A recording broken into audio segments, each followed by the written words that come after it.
chaîne de la diaspora congolaise. Mesdames et messieurs les présidents des partis politiques et habités. Mesdames et messieurs les présidents des organisations de la société civile. Messieurs les personnalités indépendantes, amis, distingués invités, chers camarades congressistes, délégués des provinces et de l'extérieur du pays, très irréductibles combattants.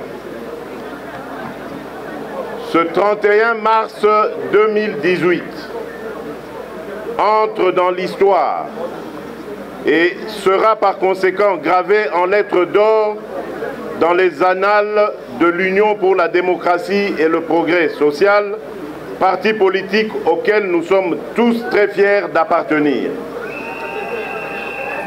En ce jour où je prends résolument possession des plus hautes charges, ma pensée va d'abord tout droit à nos pères fondateurs, à ces milliers de femmes et d'hommes qui, il y a plus de 35 ans, dans la souffrance, les humiliations et parfois le prix du sacrifice suprême, avaient bravé la dictature, façonné non seulement l'histoire de ce parti, mais également celle de tout notre pays. Injustement, la vie de plusieurs d'entre eux a été fauchée sur les campus des universités, dans les rues de nos villes, à la permanence même du parti ici à Kinshasa. Ce sont nos martyrs, nos héros qui sont tombés sur le champ d'honneur. Ils méritent notre reconnaissance et même à la longue, une date précise leur sera dédiée pour mémoire.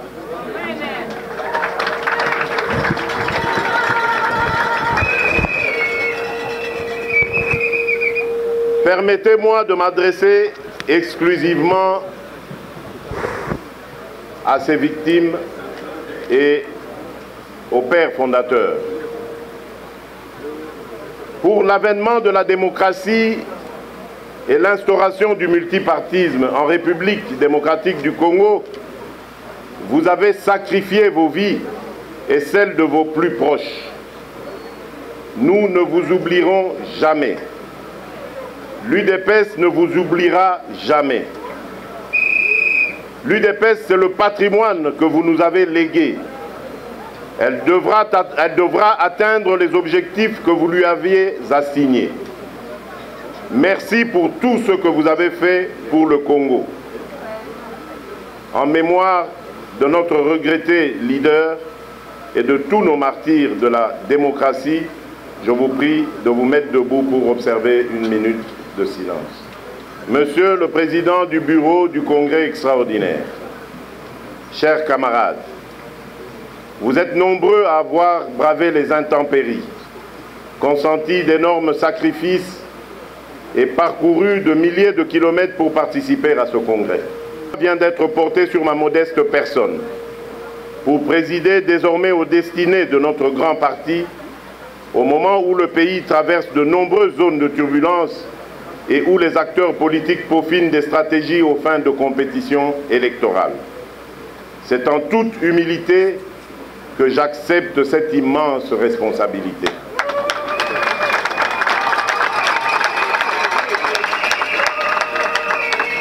Monsieur le Président du Bureau du Congrès extraordinaire, distingués et invités en vos titres et qualités,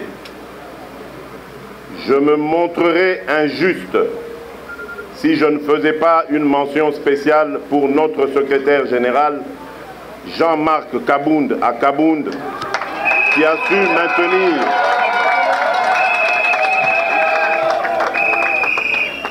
a su maintenir à flot, contre vents et marées, le bateau UDPS jusqu'à la tenue de ce congrès extraordinaire. Mes remerciements s'adressent également aux membres de l'exécutif et ceux de la commission préparatoire du congrès extraordinaire. Tous, ils nous ont offert un congrès tant attendu par tout le monde. par leur courage et leur détermination. Ils ont envoyé au rencard les ennemis internes et externes, surtout ceux qui bloquaient la machine pour que le congrès de l'UDPS ne se tienne pas. La réussite de ce congrès est donc une preuve qu'ils sont les fidèles disciples d'Étienne Tshisekedi Wamulumba. Si ce n'est pas trop, qu'ils acceptent mes félicitations et l'ovation des congressistes ici réunis.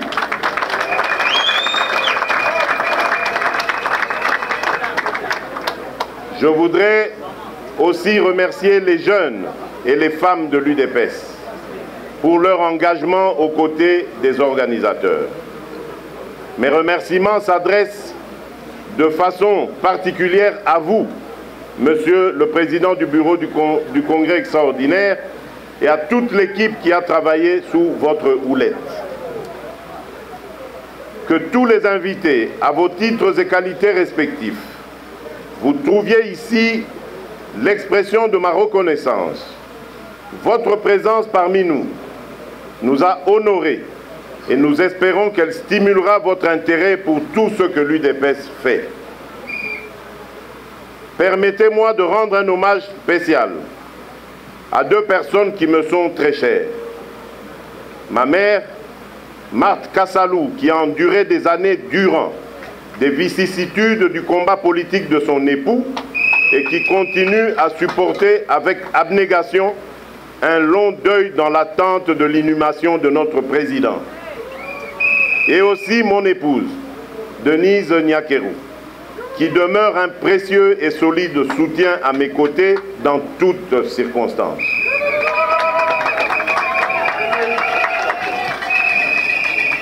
Chers camarades, ce jour est pour nous tous un moment historique. Il le demeure. Oui, ce jour est pour l'UDPS le début d'une ère qui marque notre ferme volonté commune d'écrire ensemble une nouvelle page de l'histoire du parti et de la République démocratique du Congo. Bref, la ferme communion de notre cher parti. Aujourd'hui, selon la règle démocratique, il a plu à vous les congressistes venus de tous les coins du pays et de l'extérieur pour représenter la base de l'UDPS de me faire confiance en m'élisant président.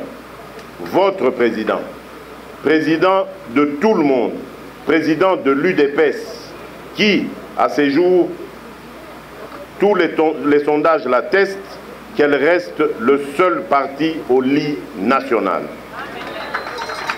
Le parti sur lequel notre peuple compte s'il faut un changement réel en République démocratique du Congo. Ce choix n'est pas dû au hasard. Il est motivé par mon dynamisme, mon engagement et mon zèle de servir ce parti qui m'a vu grandir et donc qui m'a fait grandir. J'ai grandi en lui et pour lequel j'ai énormément souffert. C'est pourquoi ce choix, votre choix, fait de moi le dépositaire des valeurs de notre parti. C'est avec fierté que je reçois cette immense et noble responsabilité. C'est aussi avec loyauté que j'assumerai chaque jour, au cours des années à venir, pour porter le parti au pouvoir dans le but d'instaurer la démocratie et l'état de droit. Amen. Un état basé sur le respect de la suprématie de la Constitution sur tous, avec un pouvoir judiciaire réellement indépendant, qui rende justice au nom et dans l'intérêt de tous les citoyens sur une base égalitaire, bannissant toute forme d'impunité. La garantie des droits et des libertés consacrés par la Constitution. La bonne gouvernance, la lutte contre la corruption, pour créer ainsi un environnement propice au climat des affaires afin d'assurer le progrès social. Une justice distributive qui fait profiter les richesses nationales à tous et non pas enrichir illicitement une clique d'individus qui s'agrippent au pouvoir pour des intérêts égoïstes.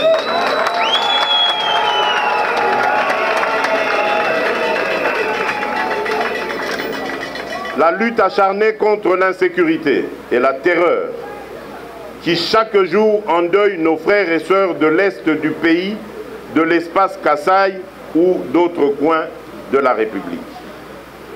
Un état de droit qui, au-delà de ses dimensions continentales, rendra à la République démocratique du Congo son véritable rôle de leader au centre de l'Afrique et de moteur de la Renaissance africaine.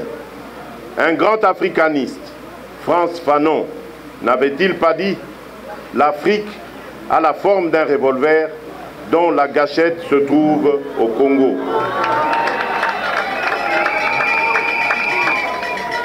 Nous voulons le compléter en disant « Nous allons utiliser cette gâchette, non pas pour envoyer des salves de guerre aux frères et pays voisins, mais bien pour diffuser des impulsions positives pour la construction d'une Afrique ambitieuse, gagnante et véritable partenaire dans la bataille de la mondialisation.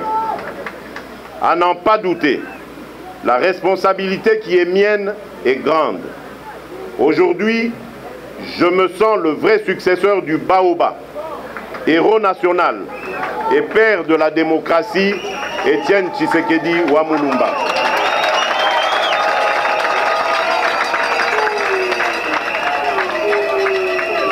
Je sais combien il est difficile, très difficile même, de prétendre le remplacer.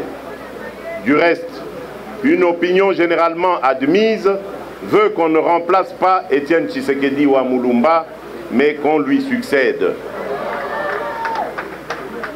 Un penseur a dit « Si par vos actions vous créez un héritage qui inspire les autres à rêver plus haut, à apprendre davantage, à agir plus efficacement et à évoluer comme personne, alors vous êtes un leader. » En effet, la valeur d'une personne se mesure au bonheur qu'elle donne aux autres. Étienne Tshisekedi Wamulumba a tracé la route. Il m'appartient, avec vous tous, de poursuivre son œuvre sublime. La route vers le succès est en construction perpétuelle. Pour ma part, néanmoins, je tâcherai de demeurer dans son ADN politique et par conséquent, dépositaire des valeurs qu'il a défendues jusqu'à sa mort. Valeurs de constance, d'abnégation et de loyauté envers ses engagements. C'est donc en vrai résistant et combattant que j'accepte de porter l'étoffe de président de notre cher parti aujourd'hui. C'est pourquoi, et encore une fois, je tiens à remercier tous les congressistes qui m'ont élu. Tous se sont prononcés chacun à sa manière et selon sa préférence en confirmant leur détermination pour qu'enfin je sois celui qui tient partout et dans n'importe quelle circonstance le flambeau de l'UDPS. Mais qu'il me soit aussi permis d'adresser mon premier salut de nouveau président de l'UDPS à ceux qui, dans cette compétition, aspiraient à le devenir aussi et qui avaient certainement la capacité de le faire. Il s'agit de messieurs Paul Tshilumbu, Guy Bao Ebamu et David Moukeba Kalengai. Je leur tire un chapeau car grâce à eux, nous avons prouvé à la face du monde que la démocratie est une réalité dans l'UDPS.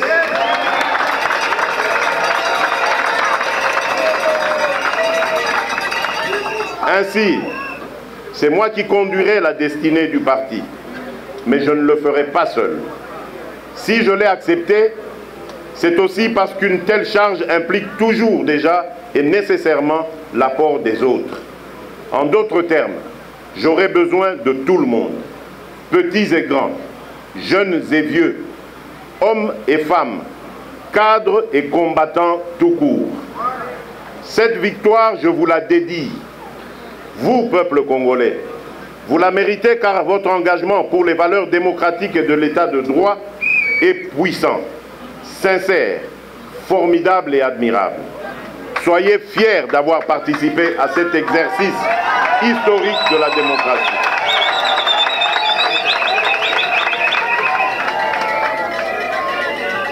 Lorsque j'avais besoin de vous, vous avez toujours su répondre présent. Et pour cela, je vous suis infiniment reconnaissant. C'est pourquoi que je compte m'appuyer sur les efforts de tous les organes et institutions qui seront nouvellement mis en place au sein du parti, mais aussi sur les hommes et les femmes de bonne volonté, sur nos différents partenaires ici et ailleurs, etc. Chers camarades, mon accession à la présidence de l'UDPS soulève naturellement la question de savoir quelle sera mon offre politique par rapport au parti. Celle-ci peut se résumer en 3 objectifs et nos réformes se feront en fonction de ces objectifs. Le premier objectif consiste à organiser, consolider et élargir l'ancrage national du parti. En effet, ce qui fait la force d'un parti politique, c'est le nombre de ses adhérents. Avec le concours de vous tous, sans distinction aucune, je vais m'atteler à ancrer davantage le parti sur l'ensemble du territoire national et d'en faire le socle sociologique le plus important du pays. Cet objectif, chers amis, est à notre portée. Il est atteignable. Il nous suffit, dans un élan partagé, de redynamiser le parti, de garantir en permanence son unité, de renforcer les capacités d'analyse, de réflexion et de gestion de nos cadres, de mobiliser des moyens financiers, d'avoir la pleine mesure de l'importance de nos ligues de femmes et de jeunes et du rôle qu'elles peuvent jouer dans la consolidation du parti en une première force politique du pays. Le second objectif que je m'assigne est naturellement la conquête du pouvoir au scrutin du 23 décembre prochain.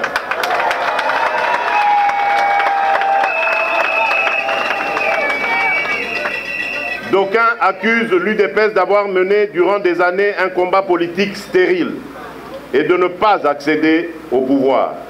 Eh bien, cette fois-ci, aux fins de conquête effective du pouvoir, nous nourrissons les ambitions électorales légitimes suivantes. 1. Gagner haut la main la présidentielle.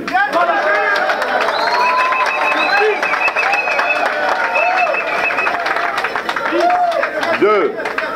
Avoir le plus grand nombre de députés provinciaux et nationaux. 3. Compter le nombre le plus élevé de gouverneurs et de vice-gouverneurs de province. 4. Avoir le plus grand nombre de sénateurs à la Chambre haute du Parlement. Enfin, 5. Au niveau local, conquérir la majorité des entités territoriales décentralisées. Comme vous pouvez vous en douter, une telle performance ne pourrait se réaliser que par le jeu d'alliances électorales. En d'autres termes, nous sommes et resterons ouverts aux alliances politiques et électorales, comme l'a attesté l'ex-président Lula en disant qu'en politique, les alliances, ce n'est pas l'affaire de principe, mais de conjoncture. Selon notre perception, nos alliés doivent être nos partenaires, c'est-à-dire des personnes avec qui on se dit franchement les choses et on fait les choses ensemble. En tant que premier parti de l'opposition, il est du devoir de l'UDPS de demeurer la gardienne du temple des valeurs pour lesquelles ses fondateurs se sont battus. Le jeu d'alliance ne doit pas constituer un handicap pour l'accession de nos membres au pouvoir. Nous ne pouvons pas miser uniquement sur les alliances pour nous arrimer à l'orbite du pouvoir. J'attends donc de vous, chers camarades, que chacune, chacun, quel que soit son lieu de résidence, au pays comme à l'étranger, d'exprimer ses ambitions et de se jeter dans la lutte de conquête du pouvoir. Dès après ce congrès, je donne la tâche aux différents comités fédéraux de se mettre au travail d'organisation de la base sans attendre la nouvelle mise en place dans les jours à venir. Quant au troisième objectif de notre présidence, il consiste en une action internationale aux fins de connecter l'UDPS à certains partenaires et soutiens extérieurs. À l'instar de grandes formations politiques dans le monde, l'UDPS est appelée à se rechercher des partenaires et des soutiens en dehors des frontières nationales. Dans cette perspective, notre présidence mènera sans relâche une offensive internationale intense afin de nouer des partenariats entre l'UDPS et des partis politiques avec lesquels elle partage des valeurs communes en Afrique et partout ailleurs. L'UDPS s'attellera donc à rassurer les pays frères et amis sur son ouverture à promouvoir une politique de coopération, de cohabitation pacifique dans l'intérêt mutuel de nos pays. Elle se fera championne d'une politique basée sur la confiance qui ramènera la paix et la sécurité à nos frontières en lieu et place du climat de guerre et de terreur permanent qui perdure à l'est du pays depuis déjà 2 décennies. Je saisis cette opportunité pour adresser mes remerciements à l'ONU, à l'Union européenne, à l'Union africaine, à la SADC et à la CIRGEL, lesquels accompagnent la RDC dans le difficile processus électoral dont la réalisation crédible dépend de la mise en application intégrale et effective de l'accord de la Saint-Sylvestre.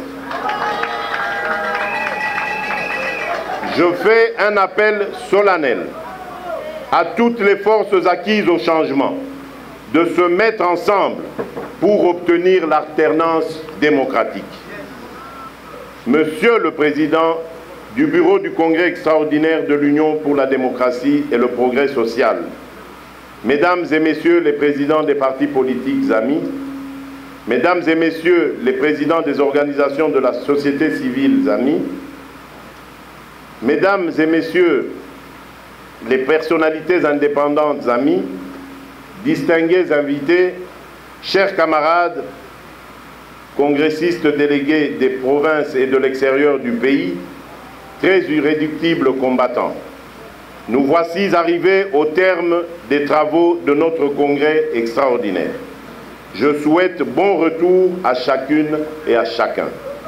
Que le Tout-Puissant vous accompagne sur votre chemin de retour et qu'il protège l'Union pour la démocratie et le progrès social, notre cher parti. Nous sommes l'UDPS, nous resterons l'UDPS, Union est le corps de notre parti, la démocratie est son âme, le progrès social son essence. Que vive l'UDPS, que vive la République démocratique du Congo. Je déclare clos les travaux du congrès extraordinaire de l'UDPS. Je vous remercie. Télévision, la chaîne de la diaspora congolaise.